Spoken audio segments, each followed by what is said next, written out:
इस वीज़ा के लिए कौन से डॉक्यूमेंट्स चाहिए, इस वीज़ा को कैसे आपने अप्लाई करना है, इस वीज़ा की कितनी फ़ीस है, इस वीज़ा को कितना टाइम लगेगा, क्या इस वीज़ा के लिए कोई इंग्लिश रिक्वायरमेंट है या नहीं है। अस्सलाम वालेकुम फ्रेंड्स, मुझे उम्मीद है कि आप खैरियत के साथ होंगे। आज बात करेंगे आप इटली के लिए कैसे विज़िट वीज़ा अप्लाई कर सकते हैं अगर आप Pakistan, India, Bangladesh, Nepal, Saudi Arabia, Qatar, Oman, Bahrain, UAE, Turkey, Malaysia या साइप्रस में रहते हैं। उससे पहले जो मैंने वीडियो बनाई थी, मैंने आपको बताया था कि टॉप 10 कंट्रीज़ कौन-सी हैं जिनका आप विज़िट वीज़ा अप्लाई करेंगे तो आप ईज़िली शेंगन पार्ट में एंटर हो सकते हैं। तो उन टॉप 10 कंट्रीज़ के अंदर इटली जो है वो नंबर 1 पे है, जिसका वीज़ा रिजेक्शन बहुत ही कम परसेंटेज में है विज़िट वीज़ा। क्योंकि वर्क वीज़ा के ऊपर हम बात नहीं कर रहे, हम बात कर रहे हैं विज़िट वीज़ा पे। तो जो लोग विज़िट वीज़ा अप्लाई करेंगे, वहाँ पे आप जाके वर्क भी फाइंड कर सकते हैं और वहाँ पे आप जाके सेटल भी हो सकते हैं। वहाँ पे जो फाइल लॉक का सिस्टम है, वो आप करवा सकते हैं। ये विज़िट वीज़ा आपने कैसे अप्लाई करना है, आज मैं कंप्लीटली इस वीडियोज़ के अंदर आपको बताऊँगा लाइव कंप्यूटर पे। आप वीडियो को पूरा वॉच करना एंड तक, ताकि आपको पूरे प्रोसेस का पता चल सके कि इस वीज़ा के लिए कौन से डॉक्यूमेंट्स चाहिए, इस वीज़ा को कैसे आपने अप्लाई करना है, इस वीज़ा की कितनी फ़ीस है, इस वीज़ा को कितना टाइम लगेगा, क्या इस वीज़ा के लिए कोई इंग्लिश रिक्वायरमेंट है या नहीं है, इस वीज़ा के लिए कोई एज लिमिट है या नहीं है, वो भी इस वीडियोज़ के अंदर बताऊँगा। और साथ आप इस वीडियो को शेयर भी कर देना ताकि किसी और का भी भला हो सके। जिस किसी को नहीं पता कि उसने विज़िट वीज़ा कैसे अप्लाई करना है इटली का, जब आप शेयर करेंगे तो उसको भी पता चल सकेगा कि वो कैसे ये प्रोसेस कंप्लीट कर सकता है। 2 चीज़ें पहले से बता देना चाहता हूँ। एक, कि इस वीज़ा के लिए कोई एजुकेशन की रिक्वायरमेंट नहीं है, ना कोई आईएलटीएस करने की। किसी भी कंट्री का जब आप विज़िट वीज़ा अप्लाई करते हैं तो उसके लिए आईएलटीएस या एजुकेशन की रिक्वायरमेंट नहीं होती।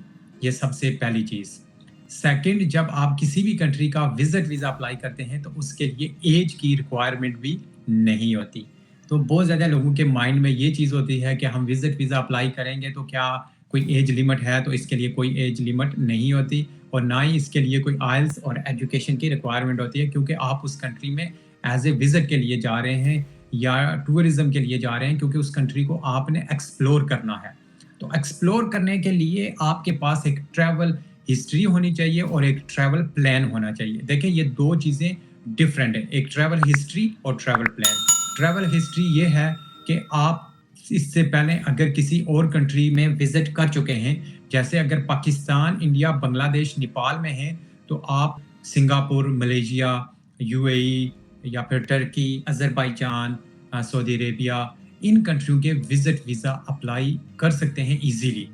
तो अगर ये नहीं है कि ये भी नहीं है कि आप अप्लाई करके इन कंट्रियों के अंदर जाएँ, तो तब भी आपकी ट्रैवल हिस्ट्री जो बनेगी। आप सिर्फ़ वीज़ा लगवा लें, आप ना जाएँ, सिर्फ़ आपके पासपोर्ट के ऊपर आपका रिकॉर्ड होगा कि आपने इन कंट्रियों के लिए अप्लाई किया था और उन कंट्रियों ने आपको विज़िट वीज़ा जारी किया था। तो इस तरह आपकी एक ट्रैवल हिस्ट्री क्रिएट हो जाएगी। अब आते हैं ट्रैवल प्लान की तरफ। ट्रैवल प्लान ये है कि आप उस कंट्रीज़ के अंदर जा रहे हैं, फॉर एग्ज़ाम्पल इटली में जब आप जाएँगे तो वहाँ पे क्या चीज़ आप एक्सप्लोर करना चाहेंगे? उनकी कौन-सी फ़ेमस वहाँ पे प्लेसेस हैं? वहाँ पे कौन-सी बीचेज़ आपने देखनी हैं? और कौन से ऐसे ज़ू या और डिफरेंट प्लेसेस हैं जो आपने एक्सप्लोर करनी है? या फिर शॉपिंग का भी आप मेंशन कर सकते हैं। तो इस तरह की आप एक ट्रैवल प्लान बनाएँगे, उसके अंदर बताएँगे कि मैं फर्स्ट डे ये चीज़ देखूँगा, सेकंड डे ये देखूँगा, थर्ड डे ये देखूँगा, फोर्थ डे ये देखूँगा, फिफ्थ डे ये चीज़। तो इस तरह आपका स्टेप बाय स्टेप जितने डेज़ के लिए आप ट्रैवल करना चाहते हैं, तो आप ट्रैवल प्लान बनाएँगे तो 100% आपको इटली वीज़ा जारी करेगी, अगर आप इस तरह बनाएँगे। मुझे काफ़ी लोगों ने लास्ट 2-3 डेज़ में मैसेज किए हैं कि मैंने फ्रांस का भी वीज़ा अप्लाई किया, मैंने जर्मनी का भी किया, मैंने स्पेन का भी किया, मैंने पुर्तगाल का भी किया विज़िट वीज़ा, सारे रिजेक्ट हो गए। तो मैंने उससे पूछा कि आपने कैसे अप्लाई किया था? तो उसने बोला कि मुझे बस ऐसे ही कोई कंसल्टेंट मिला, उसने मेरा एक पासपोर्ट लिया और उसने वीज़ा अप्लाई कर दिया। अब उसने पास से कुछ नहीं दिया, कि ना उसने अपनी बैंक स्टेटमेंट दी, ना उसने अपना कोई रिकॉर्ड दिया कि वो जॉब करता है, क्या कर रहा है। उसने ना ही कोई ट्रैवल हिस्ट्री दी, ना ही कोई ट्रैवल प्लान दिया, ना ही कोई और उसने डॉक्यूमेंट्स दिए। तो फिर क्या होना था, फिर वीज़ा रिजेक्ट ही होना था। इसी तरह पाकिस्तान के अंदर सबसे ज़्यादा ये चीज़ ट्रेंड कर रही होती है कि बस विज़िट वीज़ा अप्लाई करना है। किसी ने बोल दिया कि तुम मेरे लिए अप्लाई कर दो और मैं आपसे 2 लाख ले लूँगा अप्लाई करने का। मज़े की बात है कि ये बंदा मेरे से कुछ ले ही नहीं रहा डॉक्यूमेंट्स और वो वीज़ा अप्लाई कर रहा है। तो आप ये अपने माइंड में रखें कि आपने 2 लाख भी ज़ाया कर दिए, सिर्फ़ पासपोर्ट दिया और आपने अपना रिकॉर्ड ख़राब किया। इसमें ये नहीं है कि आपका वीज़ा नहीं हुआ, आपने अपना रिकॉर्ड ख़राब किया, आपने एक दफ़ा फिंगरप्रिंट शेंगन के लिए दे दिए। तो इस तरह उनको पहले से ही पता चल जाएगा कि आपने कैसे डॉक्यूमेंट्स दिए, कैसे आपने अप्लाई किया था, तो 100% आपका वीज़ा रिजेक्ट हो जाएगा। तो इस तरह आप अपना रिकॉर्ड ख़राब ना करें, आपके पास जब कंप्लीट डॉक्यूमेंट्स हों, तो तभी आप वीज़ा अप्लाई करें विज़िट। अभी बिना टाइम ज़ाया किए हुए आपको कंप्यूटर की स्क्रीन के ऊपर लेके चलता हूँ और जल्दी से गाइड करता हूँ कि आप इटली के लिए कैसे विज़िट वीज़ा अप्लाई कर सकते हैं। सबसे पहले बात कर लेते हैं इटली विजिट वीज़ा के लिए आपको कौन से डॉक्यूमेंट्स चाहिए। आपके पास वैलिड पासपोर्ट होना चाहिए जो कम से कम 1 ईयर का हो। 2 पासपोर्ट साइज फोटो होने चाहिए जो 6 मंथ से ज्यादा ओल्ड ना हो। आईडी कार्ड आपको चाहिए जो लोग पाकिस्तान, इंडिया, बांग्लादेश, नेपाल में रह रहे हैं। जो लोग Saudi Arabia, Qatar, Oman, Bahrain, UAE, Turkey, Malaysia में रह रहे हैं उनके पास वीजा कार्ड होगा, वो प्रोवाइड करेंगे। बर्थ सर्टिफिकेट होना चाहिए, टिकट की रिजर्वेशन होनी चाहिए, रिटर्न होटल की रिजर्वेशन होनी चाहिए। अगर आपको कोई फैमिली मेंबर या फ्रेंड इनविटेशन भेज रहा है तो उस फ्रेंड के घर का एड्रेस आपको चाहिए जब आप वीजा अप्लाई करेंगे। ट्रैवल हेल्थ इंश्योरेंस आपको चाहिए, बैंक स्टेटमेंट चाहिए 6 मंथ की, पे स्लिप चाहिए 3 मंथ की और साथ कंपनी का लेटर चाहिए। और जो लोग सेल्फ एम्प्लॉयड हैं बैंक स्टेटमेंट चाहिए 6 मंथ की और 2 ईयर की टैक्स रिटर्न चाहिए। पुलिस का सर्टिफिकेट हर किसी को चाहिए। अगर आपके पास कोई अदर डॉक्यूमेंट्स हैं जो आपके वीजा को हेल्प कर सकते हैं, अगर आपकी कोई प्रॉपर्टी है आपके नाम तो आप वो दे सकते हैं, या आपके नाम कोई कार है तो वो पेपर भी आप उनको दे सकते हैं। इस तरह आपके वीजा मिलने में ज्यादा हेल्प होगा। अगर आपका वीजा रिफ्यूज हुआ है लास्ट 2 ईयर में किसी भी शेंगन कंट्री का, आपको एक लेटर देना होगा, उसके अंदर रीजन बताना होगा कि क्यों वीजा रिफ्यूज हुआ है। उसके बाद आपको वीजा एप्लीकेशन फॉर्म कंप्लीट करना होगा, उसके नीचे डेट एंड सिग्नेचर करने होंगे। फिर आपको अपॉइंटमेंट बुक करनी होगी वीएफएस ग्लोबल से। तो देन आपने वीजा एप्लीकेशन सबमिट करना है और जितने भी आपके सपोर्टिंग डॉक्यूमेंट्स होंगे। शेंगन वीजा की जो फीस है वो 80 यूरो है। अगर उसको पाकिस्तानी करेंसी में देखा जाए तो 21,950 पाकिस्तानी रुपीस बनते हैं। और वीजा प्रोसेसिंग जो टाइम है वो 4 to 6 वीक है। तो आपको 30 डेज आपके प्लान से पहले आपको एप्लीकेशन सबमिट करनी है। ये आप अपने माइंड में रखें, उनको थोड़ा सा टाइम दें ताकि वो आपकी एप्लीकेशन के ऊपर डिसीजन कर सकें। ये है वीएफएस ग्लोबल की वेबसाइट। यहाँ पे आपने टाइप करना है किस कंट्रीज में है। जैसे मैंने पाकिस्तान टाइप किया है, आप यहाँ पे कोई भी कंट्री टाइप कर सकते हैं, India, Bangladesh, Nepal, Saudi Arabia, Qatar, Oman, Bahrain, जिस कंट्री में भी अभी आप रह रहे हैं। पाकिस्तान जैसे मैंने टाइप किया है और सेकंड में आपने टाइप करना है किस कंट्री में आप जा रहे हैं। फॉर एग्जांपल अगर आप इटली में जा रहे हैं तो आपने इटली टाइप करना है, तो देन आपने take me to the website. तो जैसे आप इसके ऊपर क्लिक करते हैं तो आपके सामने एक नया पेज ओपन होके आ जाएगा। तो यहाँ पे आपसे पूछ रहा है कि apply for visa, book appointment, find A centre. तो बाकी जो सर्विस है वो आप फाइंड कर सकते हैं। तो आपने क्या करना है, स्टार्ट नाउ के अप्लाई फॉर वीजा। तो जैसे इसके ऊपर आप क्लिक करेंगे तो इस तरह आपको नए पेज पे लेके आएगा। 7 स्टेप्स यहाँ पे हैं।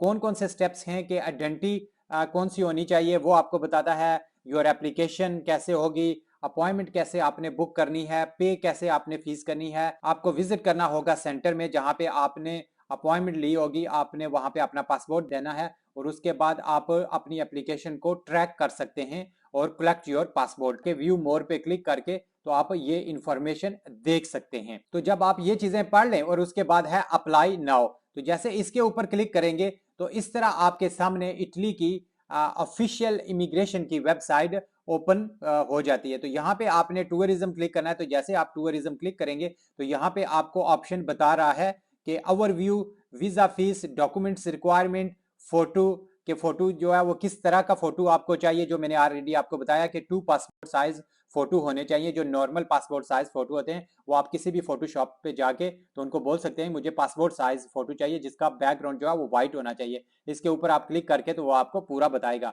प्रोसेसिंग टाइम जो ऑलरेडी मैंने आपको बता दिया है। तो जैसे आप एप्लीकेशन फॉर्म पे क्लिक करेंगे तो इस तरह आपके सामने पेज ओपन होके आ जाएगा और ये एप्लीकेशन फॉर्म है। इटली के लिए आप शेंगन वीजा अप्लाई करेंगे। यहाँ पे इटालियन लैंग्वेज में भी है और इंग्लिश में भी है, तो इसलिए आपने इसको फिल आउट करना है। यहाँ पे आपका सर नेम होगा, गिवन नेम होगा जो फर्स्ट नेम होगा, डेट ऑफ बर्थ होगी, place of birth, country of birth, जिस कंट्री में आप रह रहे हैं वो आपने लिखनी है। करंट नेशनैलिटी लिखनी है, nationality of birth male female होगा जो भी आपका ऑप्शन है, सिंगल मैरिज डिवोर्स जो भी आपका ऑप्शन है यहाँ से आप सिलेक्ट कर सकते हैं। के बच्चों के लिए है, यहाँ से आप फिल कर सकते हैं अगर आप अपने बच्चों को साथ लेके जाना चाहते हैं। उसके बाद यहाँ पे है आइडेंटिटी कार्ड, जो मैंने बताया है कि अगर आप पाकिस्तान, इंडिया, बांग्लादेश, नेपाल में रह रहे हैं तो आपका जो आइडेंटिटी कार्ड होगा वो आप यहाँ पे लिख सकते हैं। उसके बाद आपका फर्स्ट ऑप्शन होगा पासपोर्ट का, आपने इसको क्लिक करना है। उसके बाद पासपोर्ट नंबर होगा, डेट ऑफ इश्यू होगी, वैलिड कब तक है वो आपने लिखना है, इश्यू किस कंट्री से हुआ है वो आपने यहाँ पे लिखना है, और यहाँ पे आपने अपना एड्रेस लिखना है जिस कंट्री में आप रह रहे हैं। आपने अपना ईमेल भी लिखना है, और यहाँ पे आपने अपना मोबाइल नंबर लिखना है जो आप यूज कर रहे हैं। वैलिड फोन नंबर होना चाहिए जो आप यहाँ पे लिखेंगे। Saudi Arabia, Oman, Qatar, Bahrain, UAE, Turkey में रह रहे हैं तो आपका ऑप्शन यस होगा। तो देन यहाँ पे आपने रेजिडेंट परमिट कार्ड जो होगा, वीजा कार्ड होगा, का नंबर लिखना है और वैलिड कब तक है वो आपने यहाँ पे लिखना है। जो पाकिस्तान, इंडिया, बांग्लादेश, नेपाल में रह रहे हैं उनके लिए ये ऑप्शन नहीं है। करंट ऑक्यूपेशन जो आपकी करंट जॉब है वो आपने यहाँ पे लिखनी है। एम्प्लॉयर का एड्रेस, फोन नंबर आपने यहाँ पे लिखना है। अगर आप स्टूडेंट्स हैं, कॉलेज या यूनिवर्सिटी में कर रहे हैं, उसका एड्रेस आपने लिखना है। किस पर्पस के लिए जा रहे हैं, टूरिज्म के लिए जा रहे हैं, बिजनेस जा रहे हैं, फैमिली विजिटिंग, फ्रेंड जा रहे हैं, या कल्चर या स्पोर्ट्स, जो भी आपका ऑप्शन है वो आपने यहाँ पे क्लिक करना है। लेकिन मोस्ट ऑफ जो ऑप्शन यूज होते हैं वो टूरिज्म यूज होते हैं या visiting, family and friend use होगा। उसके नीचे और भी ऑप्शन है स्टडीज के लिए, लेकिन आप टूरिज्म के लिए जा रहे हैं, विजिट के लिए, तो आपने वही ऑप्शन क्लिक करना है। फर्स्ट एंट्री ऑफ स्टेट वो आपने यहाँ पे लिखनी है। यहाँ पे है सिंगल एंट्री, टू एंट्री और मल्टीपल एंट्री, जो भी आप सिलेक्ट करना चाहते हैं आप कर सकते हैं, लेकिन बेस्ट यही है कि आप मल्टीपल एंट्री सिलेक्ट करें। उसके बाद होगा कि कितने टाइम तक आप रहना चाहते हैं वहां पे, 2 वीक्स हैं, 4 वीक्स हैं, वो यहाँ पे आपने टाइम लिखना है। और ये उन लोगों के लिए है कि अगर आपका कोई फैमिली मेंबर EU कंट्रीज में रह रहा है, यूरोप में, तो देन आप उसकी डिटेल यहाँ पे लिख सकते हैं, अदरवाइज आपके लिए नो होगा। इससे पहले शेंगन वीजा कभी आपको 3 ईयर में जारी हुआ था या नहीं हुआ था, तो आप उसकी डिटेल लिख सकते हैं। अगर नहीं हुआ तो आप फर्स्ट टाइम अप्लाई करें तो ये भी आपके लिए ऑप्शन नो होगा। इससे पहले अगर आपने शेंगन वीजा अप्लाई किया है और आपने फिंगरप्रिंट्स दिए हैं तो देन आपको यस करना होगा और डेट बतानी होगी कि कब आपने दिए थे। तो अगर आप फर्स्ट टाइम है तो देन आपके लिए ऑप्शन नो होगा। और उसके बाद आपसे पूछ रहा है कि जब आप शेंगन वीजा के लिए जाएंगे तो जो आपकी लास्ट कंट्री होगी जहां से आपने ट्रेवल करके वापस अपनी कंट्री आना है, तो उस कंट्री का नाम आपने लिखना है। और यहाँ पे वीजे के हवाले से है कि अगर आपको मिला है तो आप यहाँ पे बता सकते हैं। और यहाँ पे आपने बताना है किस डेट को आपने ट्रेवल करना है शेंगन में और किस डेट को आपने लीव करना है। तो ये आपको मस्ट बताना होगा, नहीं तो आपका एप्लीकेशन जो है वो अनकंप्लीटेड होगा। अगर कोई पर्सन आपको EU से इनवाइट कर रहा है, चाहे वो फ्रेंड है, फैमिली मेंबर है, तो उसका आपने नाम, एड्रेस देना है जहां पे आपने जाके रहना है। तो अगर आपकी अकोमोडेशन होटल में है तो देन आपने होटल का एड्रेस जो है वो यहाँ पे लिखना है। उसके बाद है कि अगर आपको कोई स्पॉन्सर कर रहा है तो उसकी डिटेल अगेन से आपको लिखनी है और उसका टेलीफोन नंबर। अगर आपको कोई कंपनी इनवाइट कर रही है तो वो आपने लिखना है उसका एड्रेस, नहीं तो आप इस बॉक्स को NA करके छोड़ देंगे। और यहाँ पे कंपनी की डिटेल है, अगर कोई इन्वाइट कर रहा है तो देन आपने लिखनी है, अदरवाइज नहीं लिखनी। यहाँ पे है कि जब आप ट्रेवल करेंगे तो लिविंग जो कॉस्ट होगी कैसे आप कवर करेंगे, तो नीचे से आपने ऑप्शन सिलेक्ट करने हैं। सेल्फ कर रहे हैं तो यस आपने सेल्फ करना है, कैश होगा, उसके बाद क्रेडिट कार्ड होगा अगर आपके पास क्रेडिट कार्ड है, प्रीपेड अकोमोडेशन ऑलरेडी आपने की हुई है, प्रीपेड ट्रांसपोर्ट वो भी आपने की हुई है, तो आप ये ऑप्शन सिलेक्ट कर सकते हैं। सेकंड है कि अगर आपको कोई कंपनी इनवाइट कर रही है तो देन आपने उसका क्लिक करना है, अदरवाइज आपने इसको छोड़ देना है। यहाँ पे है कि जिस फैमिली मेंबर ने आपको इनवाइट किया है उसकी रिलेशन आपको बतानी है कि उसकी रिलेशन आपके साथ क्या है, तो अगर नहीं है तो ये आपके लिए नहीं होगा। यहाँ पे आपने प्लेस एंड डेट डालनी है और सिग्नेचर करने हैं। तो इस तरह ये एप्लीकेशन आपका कंप्लीट हो जाएगा। बहुत ही सिंपल एप्लीकेशन फॉर्म है।